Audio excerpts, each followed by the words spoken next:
Ministri i Ambientit Jetësor dhe Planifikimit Hapësinor Muhamet Hoxha është shprehur se ministria e tij po punon në planin afatgjatë për zgjidhjen e problemit me deponitë rajonale.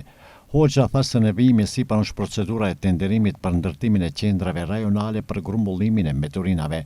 Sipas Hoxhës, qendrat e këtilla do të ndërtohen në Pollok.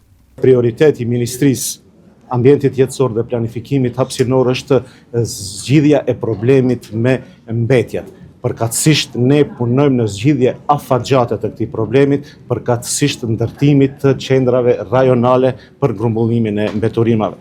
Jemi disa herë të theksuar dhe përsëris se jemi në përgatitje të dokumentacionit për shpalljen e thirrjes për zgjidhjen e operatorit ekonomik që do të fillojë me ndërtimin e qendrave të para rajonale për grumbullimin e mbeturinave, cila do të jetë në Rusino dhe në Novaci, në rajonet përkatëse, ndërkaq presim se së shpejti të bëhet edhe përzgjedhja e operatorit ekonomik në Sveti Nikole dhe të fillojë ndërtimi i qendrës rajonale atje për grumbullimin e mbeturinave. Sipas Hoxhës, shtimi i sasisë së deponive të egra ndodh si pasojë mungesës së numrit të inspektorëve të ekologjisë, numër ky i cili duhet të shtohet por dhe të bëhet riorganizimi i tyre.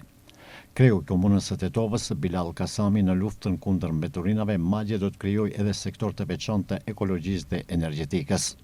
Komuna e Tetovës nuk është që nuk ka pasur kapacitete deri tani, ajo që ka munguar dhe që veç më kemi nisur hapat e parë ka qenë koordinimi i gjithë këtyre resurseve që ka pasur komuna. Më konkretisht tani më me themelimin e sektorit për veprimtari për ambient jetësor dhe energjetik, sigurisht që do të kemi një veprimtari apo një aktivitet më të koordinuar në drejtim të mbrojtjes së ambientit. Ministri i Ekologjisë potencoi se janë duke punuar për zgjidhje sistematike që do t'i adresojnë problemet ekologjike në mënyrë të përhershme, ku përmend ndërtimin e sistemit rajonal për menaxhimin e mbeturinave Rusino dhe stacionit të përpunimit në Tetov, stacionin për trajtimin e ujrave të zeza dhe zgjerimi i rrjetit të ujësillësit nga Kodra e Diellit deri në Tetov, dhe do të vazhdojë forcimi i mbrojtjes institucionale të Sharrit.